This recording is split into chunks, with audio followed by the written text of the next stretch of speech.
Aleluia, glórias ao Senhor. Amém, fecha os teus olhos um pouquinho. Oh Espírito, oh Jesus, precisamos da tua presença, Senhor. É ela que faz a diferença.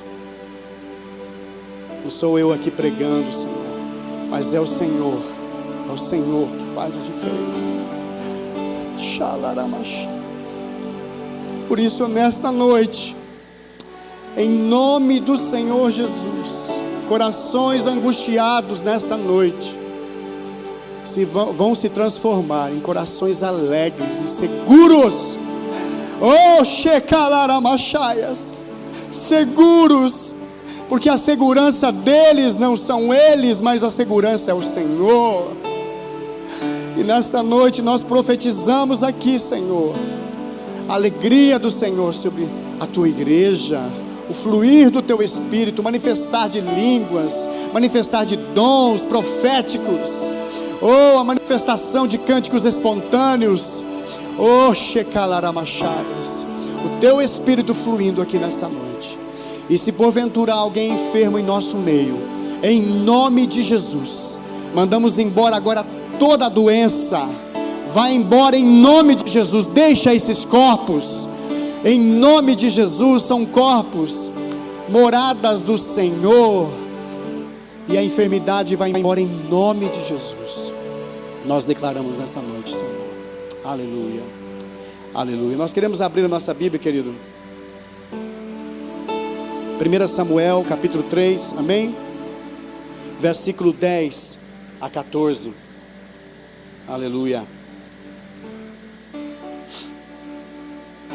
Irmãos, para mim o momento mais difícil é o momento agora, é a pregação. Meu Pai do céu, negócio, Jesus, só pela graça, não é? Mas é pela graça, não é, irmãos? Então se eu começar a falar muito aleluia, é porque o pregador está meio perdido, viu? Amém? Glórias ao Senhor. Aleluia. Então diz assim o Senhor, 1 Samuel capítulo 3, versículo 10. O Senhor voltou a chamá-lo como nas outras vezes: Samuel, Samuel. Ao que prontamente lhe respondeu o menino: fala, porque o teu servo ouve. Então o Senhor revelou a Samuel: eis que estou a ponto de realizar em Israel algo que fará tinir os ouvidos de todos os que ficarem sabendo. Na ocasião certa executarei contra Eli tudo o que prometi fazer à família dele, do começo ao fim, porque eu lhe afirmei que julgaria a sua família para sempre, por causa do grave pecado dos seus filhos, do qual ele tinha plena consciência. Seus filhos se fizeram desprezíveis e blasfemadores contra a minha pessoa, e ele não os puniu. Por esse motivo jurei à família de Eli: jamais se fará expiação por essa família, nenhum sacrifício ou oferta de manjares será suficiente para apagar a culpa do seu terrível pecado. Aleluia. Amém, queridos? A palavra de hoje, colocar um tema: o sacerdote omisso. Amém? Nós fomos lá na sexta-feira na rua, e o Alisson trouxe uma palavra. Ele começou a ministrar a palavra, dizendo que ele olha para a Bíblia hoje, e nós olhamos para a Bíblia hoje, e algo tem acontecido em nós, em olharmos para ela e as palavras saltarem. Algo novo está acontecendo. E sabe, irmãos, nós somos crentes, né? Praticamos a palavra de Deus desde criança. Não porque chegou talvez um evangelho novo, porque o evangelho, a palavra está aqui, amém? Ela foi escrita, ela está aqui, mas porque algo aconteceu em nós, algo, estamos talvez vivendo um novo tempo de vida em nós, amém?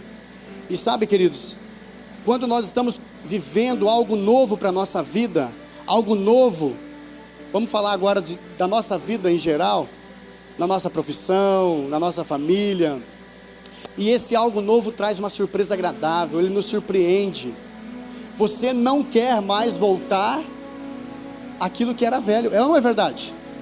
Você tem algo novo na sua vida, vivenciando, e por algum motivo aconteceu algo na sua vida, um crescimento, e aquilo que você antes então experimentava, usava, né? Aquilo você já nem quer lembrar mais, você quer só saber do novo. É ou não é verdade? Então, queridos, nós queremos entender aquilo que Deus tem colocado no nosso coração como igreja do Senhor. Queridos, eu tenho orado ao Senhor e clamado: Senhor, a simplicidade e a santidade não deve, não precisa, não pode sair do nosso meio, porque nós precisamos ser achados dessa forma, nós precisamos ser encontrados dessa forma, e muitas vezes nós entendemos que precisamos seguir uma liturgia, e eu quero dizer para você que sim, precisamos quebrar os protocolos da liturgia.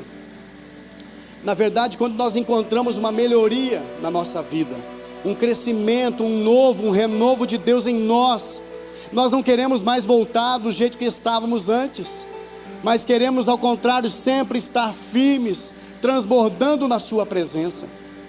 É como você talvez fazer uma viagem de ônibus. Eu lembro muito bem, quando eu era jovem ainda, eu era da igreja quadrangular, sou jovem, mas era mais novo. E eu lembro uma vez que eu morava em Cascavel, no Paraná, e eu fui fazer uma viagem de ônibus, eu e o presidente da mocidade, só nós dois. Era um congresso nacional de jovens, e eu, aquela expectativa, meu Deus, vai ser uma bênção.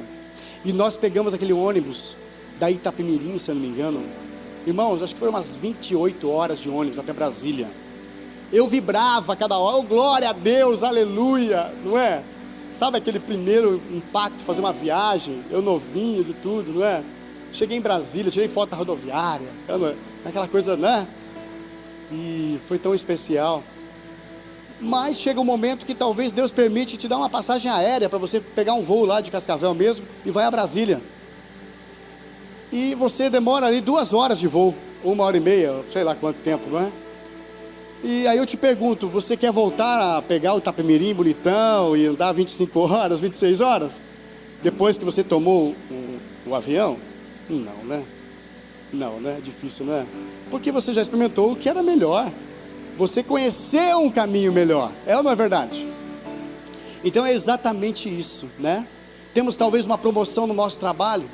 Você exercia uma tarefa, seu patrão, seu líder chegou em você: olha, a partir de hoje você vai ter um salário maior e você vai exercer essa outra tarefa de mais responsabilidade, mas você vai ser um homem, né, de frente aqui na empresa. Você não quer voltar mais lá atrás. É ou não é verdade, irmãos? Sabe, queridos, e eu creio que a igreja do Senhor, ela precisa cuidar.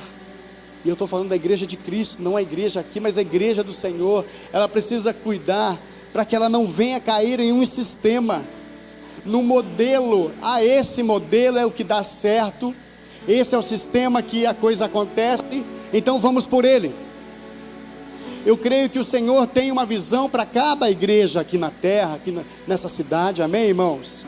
Eu creio nisso, mas nós precisamos nos cuidar em não nos tornarmos muitas vezes um religioso, porque é muito fácil você chegar aqui, abrir uma reunião, fazer um louvor, pregar e ir embora para casa. É muito fácil. Mas quando você entende que não é isso que é a diferença, mas é a presença do Senhor, é a presença de Jesus que precisa estar conectada com aquele culto ou aquela reunião. Sim, são homens que vão estar ministrando, dirigindo, mas na presença dele. Então a igreja do Senhor, ela precisa ser, e eu digo para você, ser é mais importante do que fazer.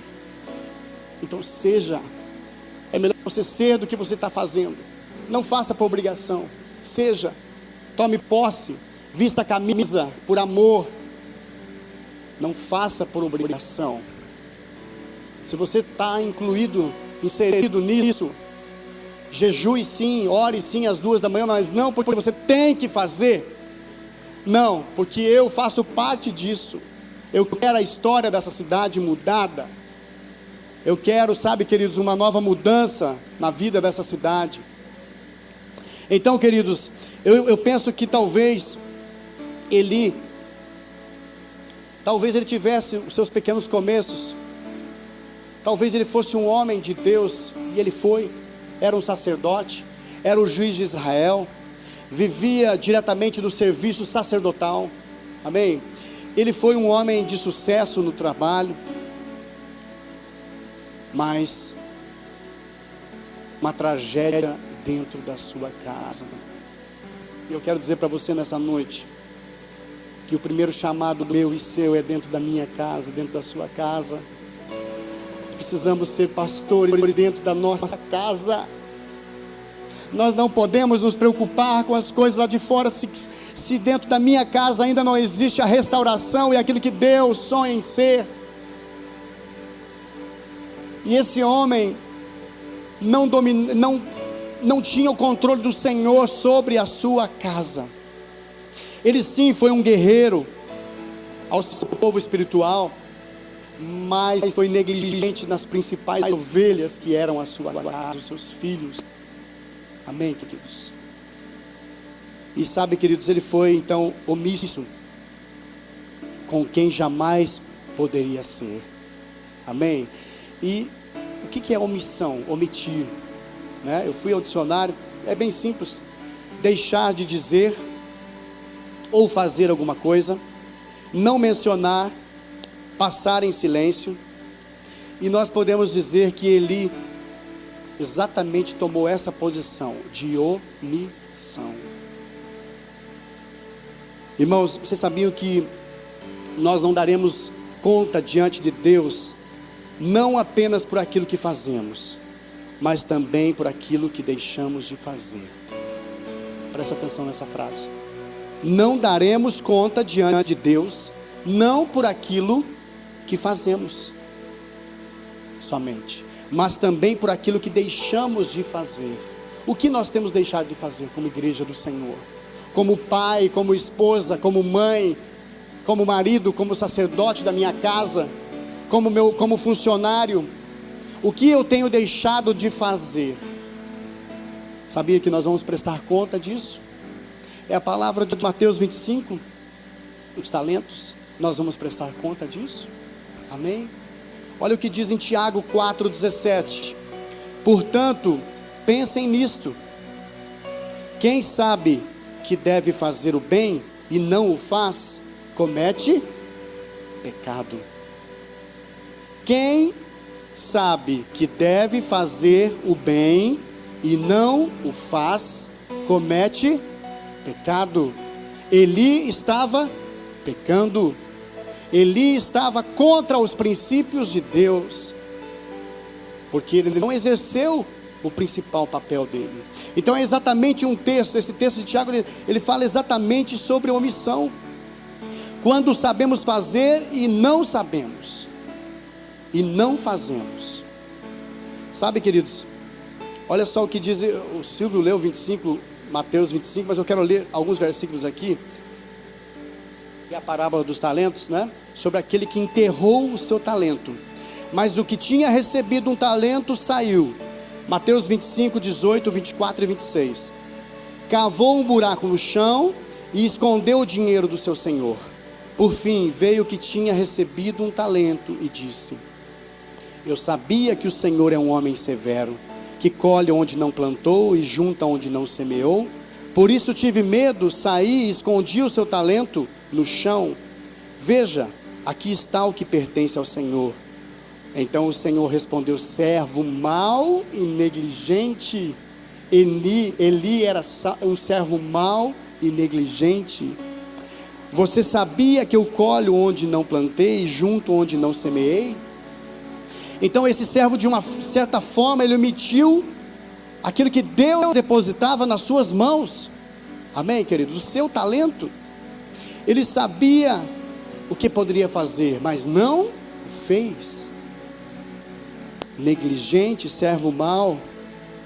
Queridos, eu vi uma frase de um padre, eu não lembro o nome dele, mas ele falou o seguinte: omissão é pecado que se faz não fazendo. Omissão é o pecado que se faz não fazendo. O que nós não estamos fazendo? Qual é a área da minha vida que estou paralisado diante de Deus? Será que diante de Deus hoje eu posso olhar para o Senhor e dizer: Senhor, em todas as minhas áreas eu estou fazendo, as coisas estão acontecendo? Aleluia. Queridos, hoje a gente estava orando ali no fundo. Queridos, a gente começa a entender que a igreja está acontecendo. Está acontecendo isso. E o Senhor sabe do meu coração. Eu nunca pedi para ser um pastor de igreja, irmãos. Eu nunca quis, na verdade.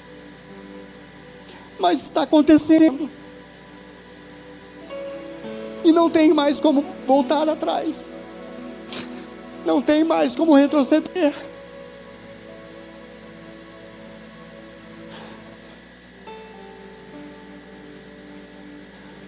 As decisões precisam ser tomadas. Precisamos fazer e não omitir em fazer. Eu conversava com o meu sogro e minha sogra. E eles também estão passando, o meu pai e minha mãe, um momento difícil, porque decisão não é fácil. E eu falei para ele: põe o pé no mar logo. Ele sabe o que eu estou falando. Põe o pé logo, não tem mais como esperar.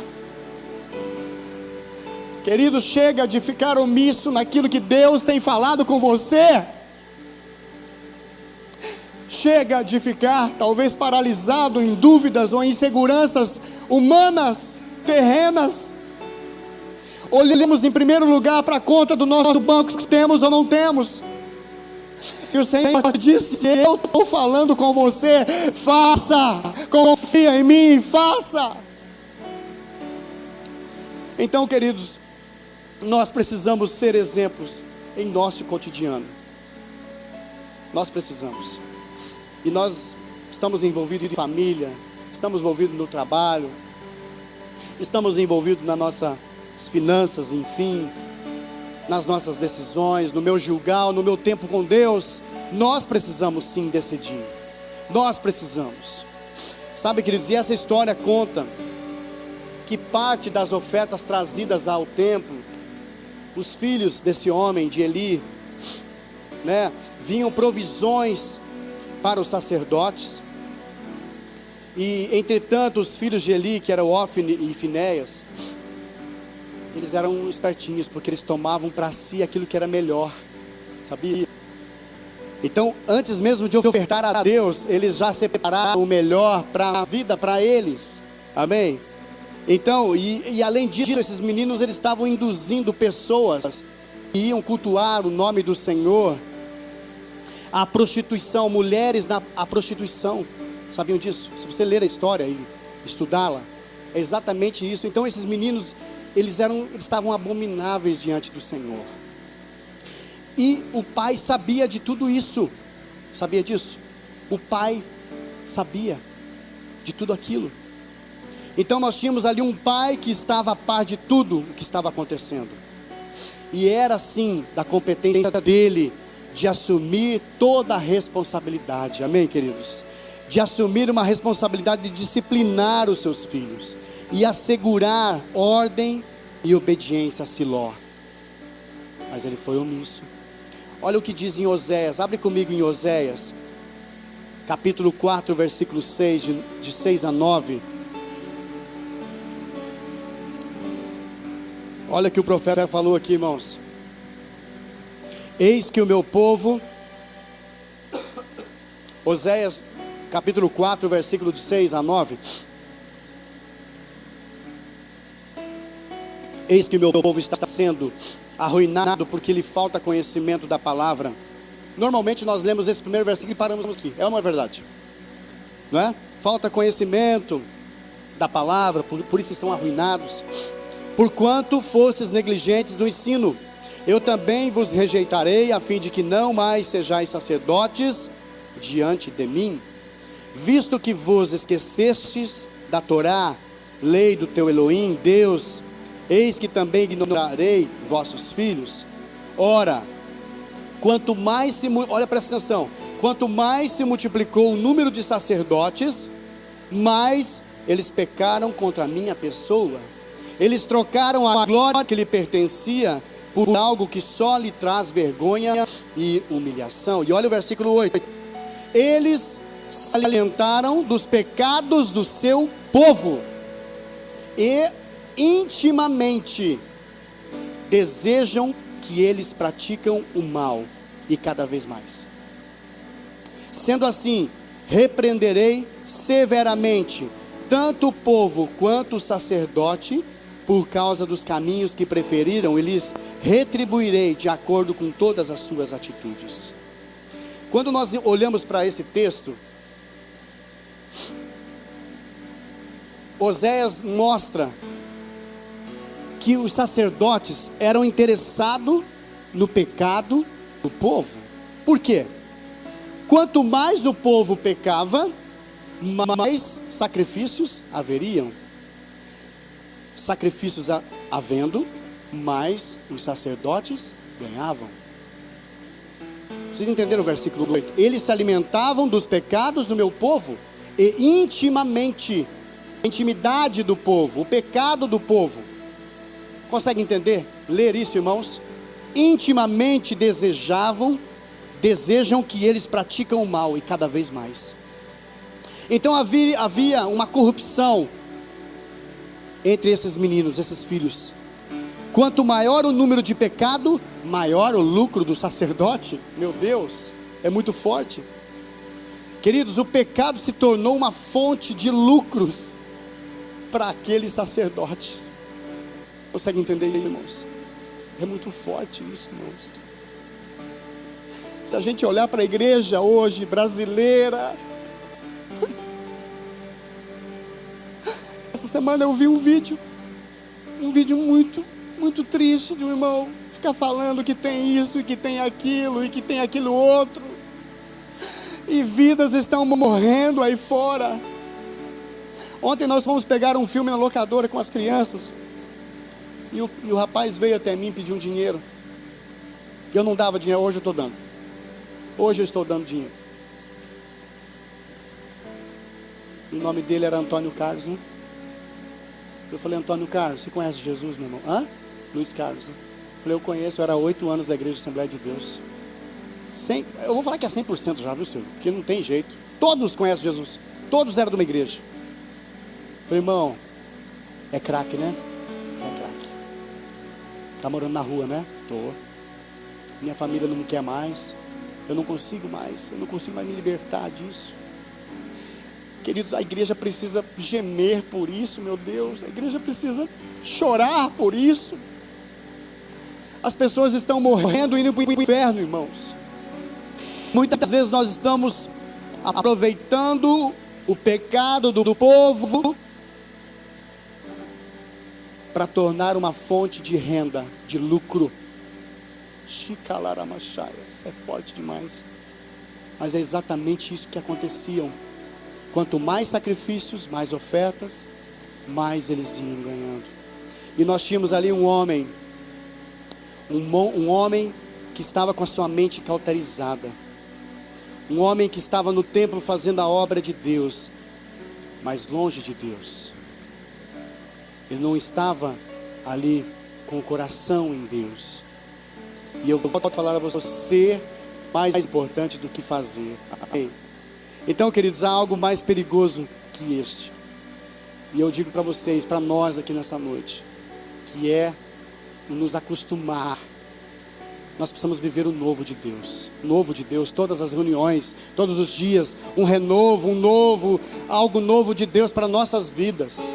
Porque o perigoso está aqui, de nos acostumar com as coisas de Deus. E isso começa a se tornar uma religiosidade na minha vida e na sua vida.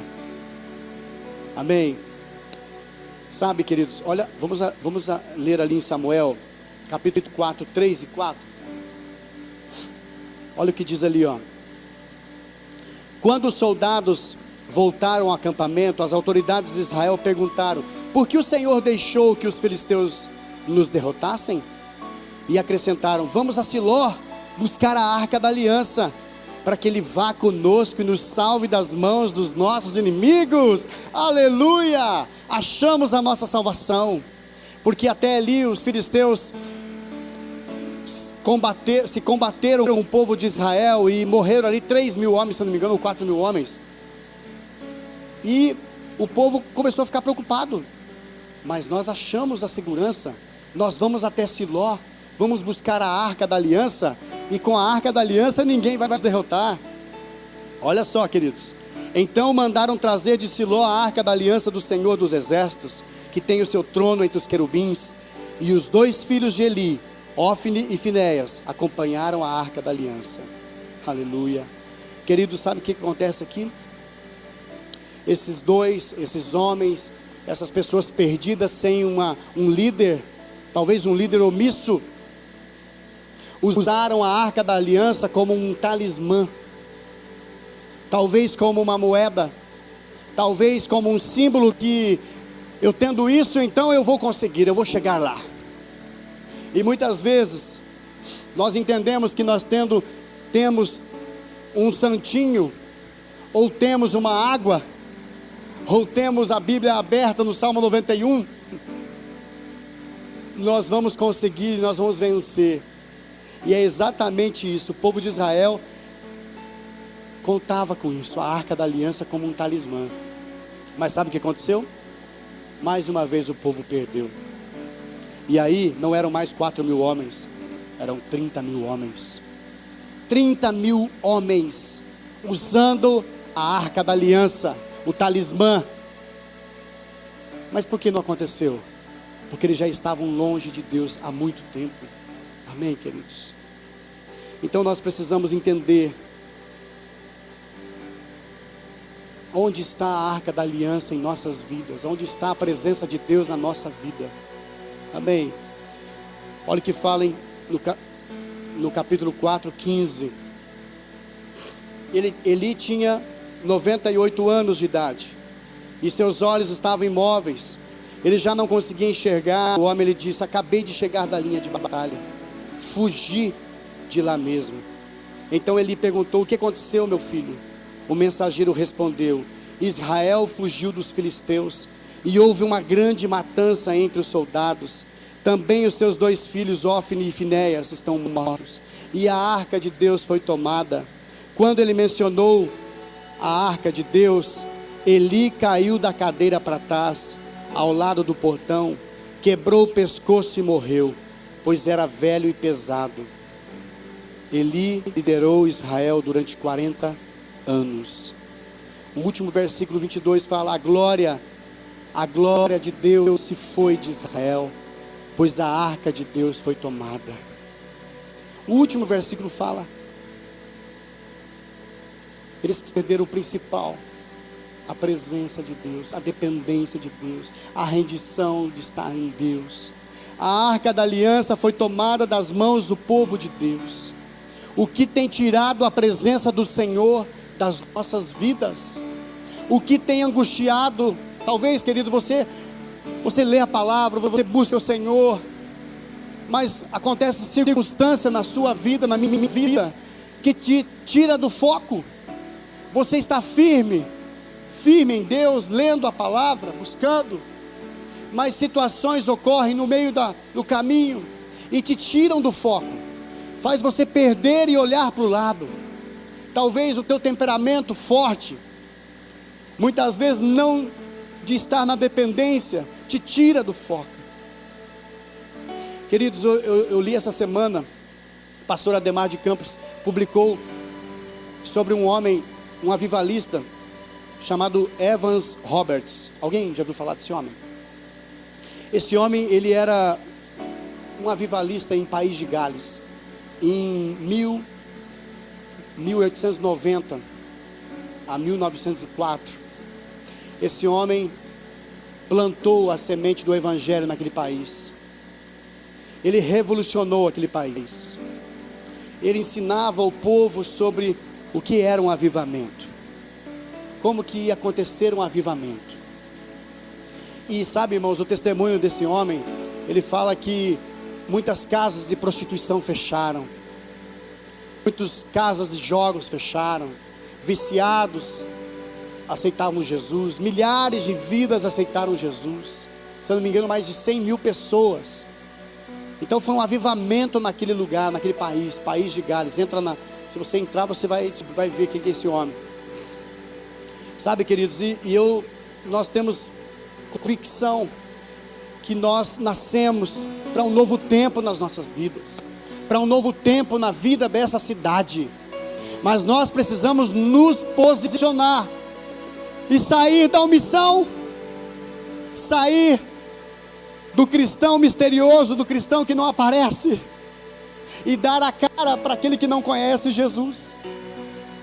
Então, queridos, esse homem, o Evans Roberts, ele fala que ele colocou 4 pontos sobre o avivamento.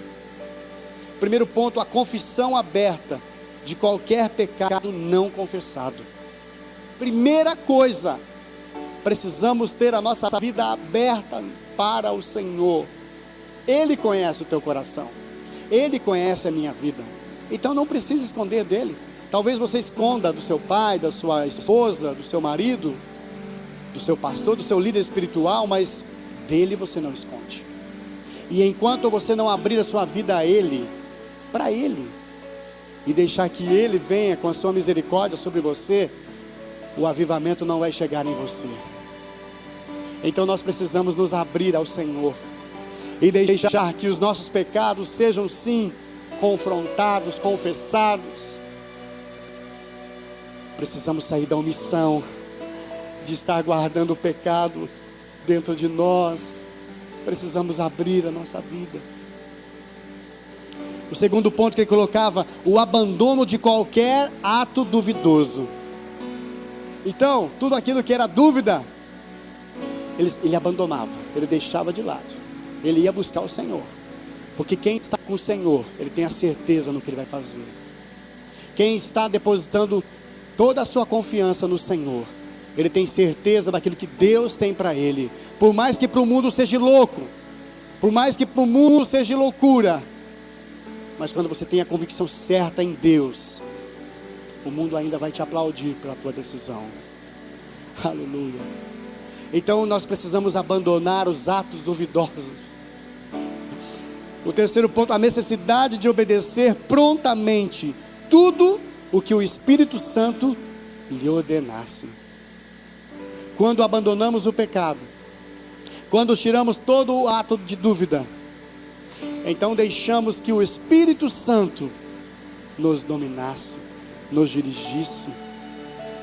Queridos, como é bom a gente ouvir o Senhor, como é bom dar passos firmes e saber que Ele está com você. Como é bom você andar e saber que Ele está dirigindo a tua vida.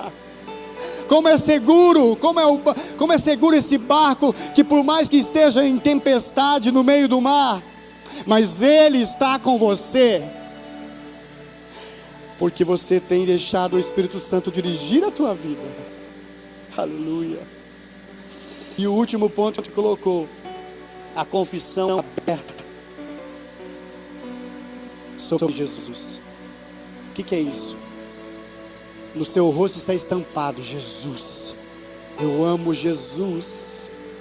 Você está na fila do mercado, o Espírito Santo prepara uma pessoa na sua frente para você falar de Jesus. Você está na fila do banco, o cara reclamando, tem que pagar a conta hoje. Jesus para ele. Jesus, abre a sua boca, você fala Jesus. Esse nome tem poder. Esse nome, ele muda a situação. Então, queridos, nessa noite nós precisamos, o Senhor convida a sua igreja, a minha vida, a nos posicionarmos e sairmos da omissão. Sairmos da omissão. Chega disso. Quero dizer para você nessa noite, igreja, o Senhor te escolheu, o Senhor te fez do jeitinho que você é. Ele conhece o teu coração, Ele conhece a sua vida, e Ele sabe o lugar que Ele tem para você. Então entregue-se a Ele, saia da omissão. Talvez nessa noite nós, pais e maridos, talvez estamos agindo como esse homem agiu. Eli desprotegeu totalmente a sua família. Ele não dava proteção à sua família, porque se ele desse proteção, não tinha acontecido aquilo na sua família, os seus filhos não tinham tomado aquela postura. Talvez você, mulher, está no papel de mulher, você é omissa. Sabe, eu tenho algumas experiências com meus filhos às vezes. Deus está me ensinando a ser um pai, talvez mais severo, não sei.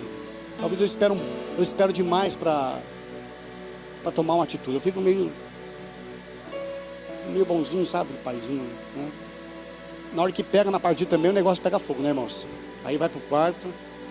E o Senhor, quando eu estava preparando essa palavra ontem de noite, o Senhor falava comigo: seja mais firme com seus filhos. Seus filhos precisam ser melhor do que você. Então o Senhor quer ministrar as nossas vidas. Nós precisamos, queridos, sair deste lugar de omissão, porque senão nós vamos perder a arca da aliança, o que é mais precioso para nós. Vamos se colocar em pé nessa noite.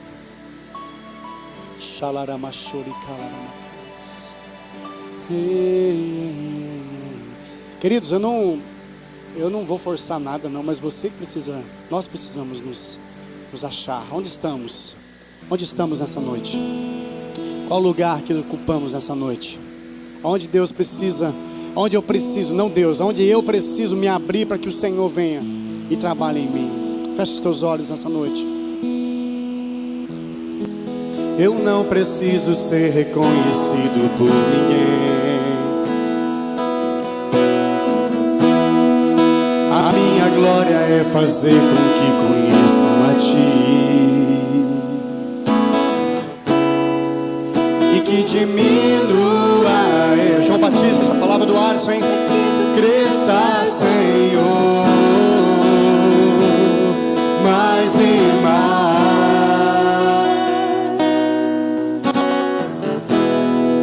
E como ser visto e como o rosto mostra a Ti. Escondo o rosto para que veja a Tua face em mim, e que diminua eu, para que Tu cresça, Senhor, mais e mais. Do Santo dos Santos, a fumaça Me esconde. Deixa a fumaça do Senhor. Oh, deixa a fumaça dele. debaixo de Tuas Oh, asas. chega.